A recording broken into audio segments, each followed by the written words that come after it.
Also ich persönlich benötige für meine Herbstdeko auch immer einen Heidewichtel. Und von daher werde ich euch jetzt mal zeigen, wie ich meinen basteln werde. So, ich habe jetzt hier Bindedraht am Start und der wird jetzt an meiner Knospenheide befestigt werden. Die Farbe des Drahtes bleibt jetzt hier wirklich jedem selbst überlassen. Ich habe mich jetzt bewusst für diese Farbe entschieden, weil ich will das Ganze mehr so, ich sag mal, Ton in Ton haben. Mal eben miteinander verzwirbeln. So, das sollte jetzt schon mal in meinem Fall halten. Jetzt forme ich mir die Heide schon mal so ein bisschen aus und umwickel die Heide mit meinem Bindedraht. Ihr könntet dafür jetzt auch den Schmuckdraht nehmen, ne, das ist jetzt vollkommen egal. Nur bei dem dünneren Schmuckdraht immer darauf achten, dass ihr den Draht nicht zu stramm zieht, weil dann kann der gut und gerne auch leider nur mal einreißen. Ne, hier im unteren Bereich, also hier habe ich das Ganze jetzt ein bisschen lockerer drumherum gewickelt. Und hier im oberen Bereich oder hier am Ende, ja, da bleibt es jetzt auch natürlich jedem selbst überlassen, ob er das jetzt hier gleich so plüschig lassen möchte oder ob er das bis oben hin wegwickeln möchte. Dann wird es halt alles, ja, halt noch ein bisschen strammer. Ich glaube, ich nehme die etwas plüschige Version, wobei, was man auch noch machen könnte, ach, wisst ihr was, ich mache gleich noch einen zweiten. Und eventuell erstelle ich auch noch eine Heideelfe. Das habe ich letztens in irgendeiner Zeitung gesehen, das Bild von so einer Heideelfe. Das sieht auch richtig süß aus. Aber ich mache gleich, wie gesagt, hier 2 Wichtel. Jetzt zeige ich euch gleich noch eine etwas andere Version. So, Drahtschere, komm mal her. Ich schneide das jetzt hier mal ab. Oder auch nicht. Ja, man merkt, die ist wirklich alt, die Zange. Hier habe ich jetzt den Anfang und das Ende. Ist jetzt auch nicht schlimm, wenn das hier mal eben auseinander geht. Mache das hier mal eben wieder los, also den Anfang.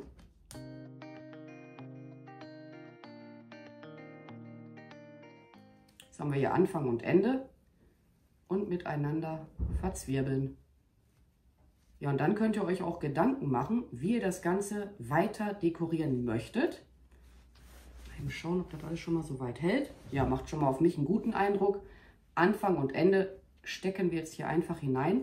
Und um ehrlich zu sein, ich habe mich gerade am Draht gepiekst. Oh, nee, hier fließt gerade ein bisschen Blut, aber ist jetzt nicht schlimm. Das kann man hier drunter stecken, das was noch so ein bisschen abstehen sollte. Ne, wie gesagt, jetzt könnt ihr euch Gedanken machen. Man kann das hier auch so ein bisschen zurechtknicken, je nachdem wie viel Draht ihr da jetzt letzten Endes dran gewickelt haben solltet. Umso mehr könnt ihr das halt knicken und biegen, ne, so wie ihr es halt leiden mögt. Als nächstes benötigt ihr eine Heißklebepistole. Dann habe ich hier eine amerikanische Eiche, die wird jetzt gleich als Nase dienen. 2 Plastikaugen. Und das hier, das stammt von einem Maiskolben. Die haben ja am Ende immer, ich sag mal, diese Puschel dran, ne? Diese haarigen oder etwas haarigen Dinger halt. Und diese Sachen werden jetzt ganz easy peasy halt mit der Heißklebepistole befestigt werden. Ich glaube, ich mache ich mache mal als erstes hier diesen Bart. Boah, bin ich froh, dass ich das aufgehoben habe.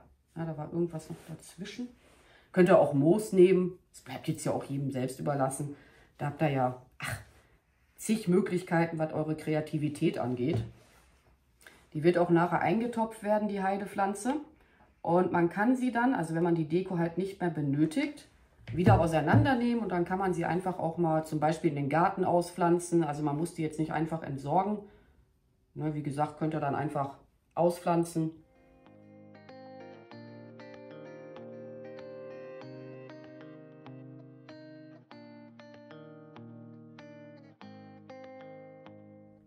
Also ich persönlich finde, der Heidewichtel ist echt niedlich geworden und dann werde ich ihn jetzt als nächstes eintopfen. Die Heide ist jetzt auch echt gut durchgewurzelt. Ich muss das hier mal eben ein bisschen abfriemeln hier unten, sonst kriege ich die gleich nicht aus dem Topf hinaus. Mal schauen. Uiuiui. Die sitzt da echt gut drin. Na komm schon, Kleine. Dankeschön. Ja, und zum Einpflanzen verwende ich jetzt eine, ich sag mal, eine ganz normale Blumenerde. Und mir ist noch was eingefallen zum Thema Heißkleber. Ich wurde jetzt des Öfteren gefragt, ja, bei vielen hält der Heißkleber wohl nicht im Außenbereich. Also das kann ich jetzt von meinem Heißkleber wirklich nicht sagen, dass der nicht hält. Das bleibt dann den ganzen Winter über dran. Ich hatte auch mal Sachen zu Allerheiligen gebastelt, auch mit Heißkleber im Außenbereich. Ich habe hier ein bisschen zu viel Blumenerde drin. Also das stand, ich sag mal, bis Januar oder so, ne? Ich weiß gar nicht mehr, wann wir das abgebaut hatten. Jetzt muss ich hier ein bisschen vorsichtig. Ja gut, ist jetzt egal, der Arbeitstisch kann ja auch nicht eingesaut werden. Der Blumentopf ist jetzt auch einen Tacken größer als die Pflanze. Aber zum Frühjahr kommt die dann sowieso aus dem Topf hinaus. Ich denke mal, ich werde den, wahrscheinlich noch über die Weihnachtszeit auch noch da drin lassen. Auch darauf achten, dass ihr die Heide, oder nicht vergessen, die Heide auch mal zu wässern. Weil es gibt nichts Schlimmeres, wenn die komplett austrocknen. Dann kann man, ja, ich sag mal, man kann sie dann noch kurz schneiden und dann halt noch hoffen, dass das was wird. Und ja, Heißkleber, ich habe welchen, ich will hier eigentlich jetzt keine Werbung machen. Das mache ich jetzt nicht so gerne. Wisst ihr was, ich schreibe es in die Videobeschreibung, welchen ich da nehme. Dann lande ich hier nicht aus Versehen in so einer Werbeaktion. Muss ja jetzt auch nicht sein.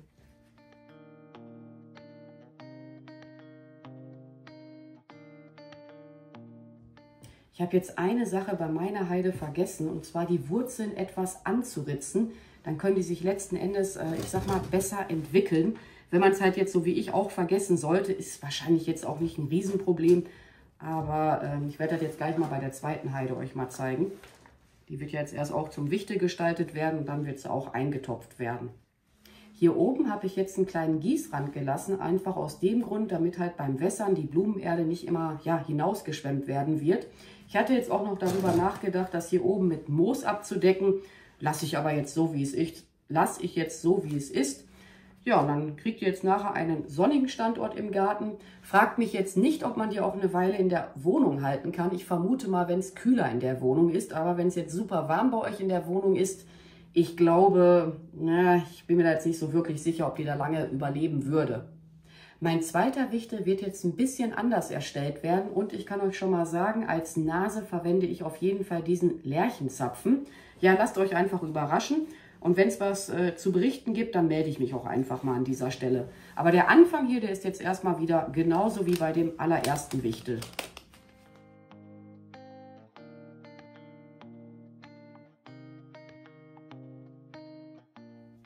So, jetzt nehme ich das hier oben mal auseinander und umwickel das jeweils mit Draht. So. Das wird jetzt hier oben ein bisschen strammer alles gestaltet werden.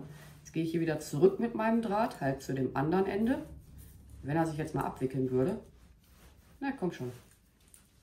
Danke. Ja, noch einmal gehen wir drum. Machen wir das hier. Umso mehr Draht halt wieder dran ist, umso biegsamer wird das Ganze auch gleich. Jetzt gehen wir hier mal wieder nach unten hinweg. Sieht ein bisschen gerade aus wie ein Teufelchen. Eine unbewusste Halloween-Deko.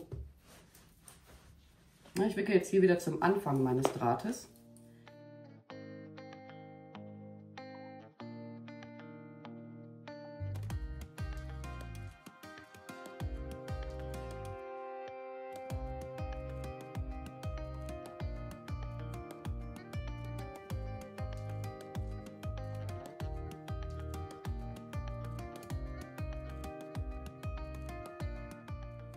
Das ist jetzt hier dieses leichte Anritzen, was ich vorhin meinte. Kann man machen, aber ist halt auch nicht schlimm, wenn man es halt vergisst. Ne? Habe ich ja jetzt auch bei der ersten. Mal gucken. Ich hätte ja ganz gerne in einem kleineren Topf. Ey, das geht sogar. Das hätte ich jetzt gar nicht gedacht. Ich hatte extra noch mal diesen hier rausgesucht. Aber nee, wenn ich den kleineren sogar nehmen kann, dann nehme ich doch den kleineren. Passt dann besser zu dem anderen. Ist jetzt sozusagen ja ein weiblicher kleiner Wichtel geworden. Oder Heidewichtel, so rum. So, muss ja mal eben die Blumenerde justieren. Das mache ich aber jetzt hier mal für mich alleine. Habt ihr ja schon gesehen bei dem ersten Wichtel.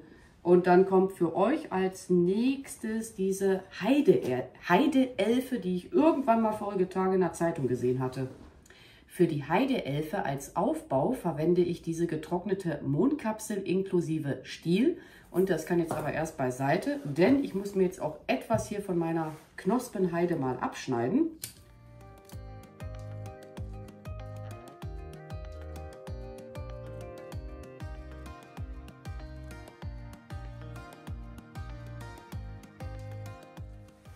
Wenn ihr jetzt grün haben solltet, was euch einen Tacken zu lang ist, einfach hier mal etwas abschneiden. Dann könnt ihr das einfach gleich nach oben hinpacken. Das ist jetzt nicht so tragisch. Mal eben schauen von der Menge her.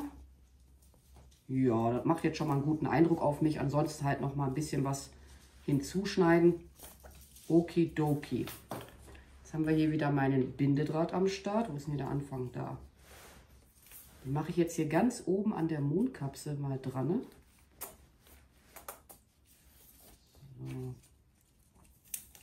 Lass hier mal ein kleines Stückchen vom Anfang auch hinausschauen. Jetzt nehme ich mir mal die Heide hinzu. Wie gesagt, das hier ist oben.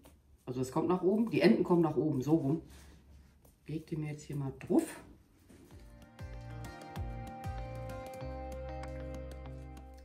Wicke das erste jetzt hier schon mal fest. Dann hat man es gleich ein bisschen einfacher.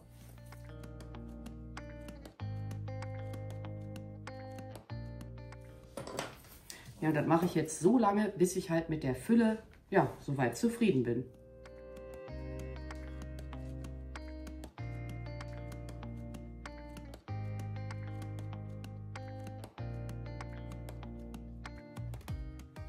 Den Bindedraht schneide ich nun ab und befestige ihn an den Anfang meines Drahtes. Da hatte ich ja noch mal den Anfang hinausschauen lassen, so rum. Ist hier gerade ein bisschen friemelig, muss ich gestehen. Aber das sah so süß aus in der Zeitung, da habe ich gedacht, das muss ich unbedingt nachmachen. Anfang und Ende stecken wir jetzt hier irgendwo hinein, oder ich stecke das jetzt hier irgendwo hinein, dass ich mich halt nicht wieder dran verletzen kann, wie vorhin. Kann man auch hier ein bisschen noch mal nach oben schieben. So, das hier kann man beiseite. Jetzt noch mal gucken. Nö, ich finde, das Ganze sieht schon mal süß aus. Also mir gefällt das schon mal. Jetzt kommt ein bisschen für mich der friemelige Teil. Die Heideelfe benötigt ja nun mal noch ein Gesicht. Ich hoffe, ich bekomme das hier so einigermaßen niedlich gleich auch hin, dass das nicht total, ja, beknackt aussieht.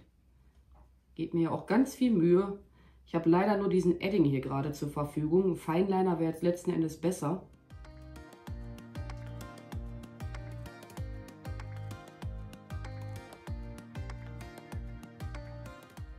Ja, ist jetzt ganz gut geworden, aber ein Feinliner wäre jetzt definitiv besser gewesen.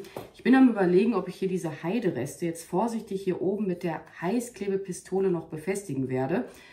Und ihr habt es ja schon gesehen, hier liegen noch Samen von Ahornbäumen. Ich habe gedacht, das werden Flügelchen werden. Die befestige ich gleich auch mit der Heißklebepistole, aber ich wollte hier noch die Stiele abschneiden, die brauche ich ja nachher nicht.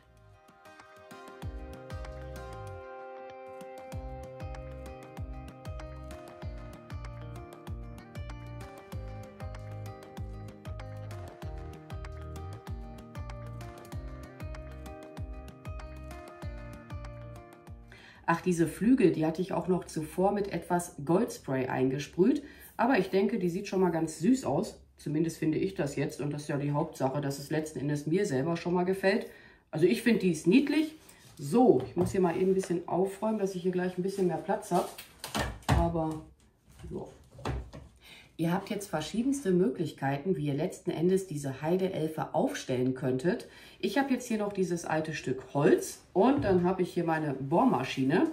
Der Bohrkopf hat jetzt in meinem Fall einen Durchmesser von 6 mm. Ja, ich bin mal gleich selber gespannt, ob das auch so passen wird, und dann bohre ich hier mal ein Loch hinein.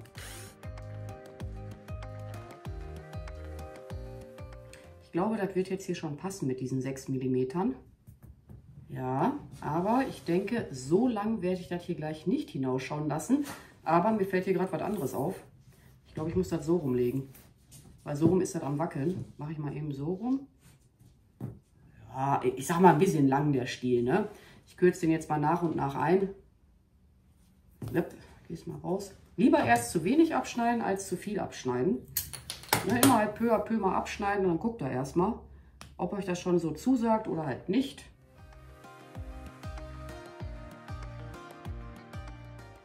Ich hatte jetzt erst noch darüber nachgedacht, auch noch Arme an die Heideelfe zu basteln. Aber ich werde jetzt gar nichts mehr dran machen, weil ich persönlich finde die schon mal mega niedlich. Alle benötigten Materialien trage ich auch noch mal in der Videobeschreibung ein.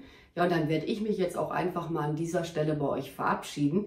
Ich bedanke mich fürs Zuschauen. Macht's gut, eure Pink Peach. Bye!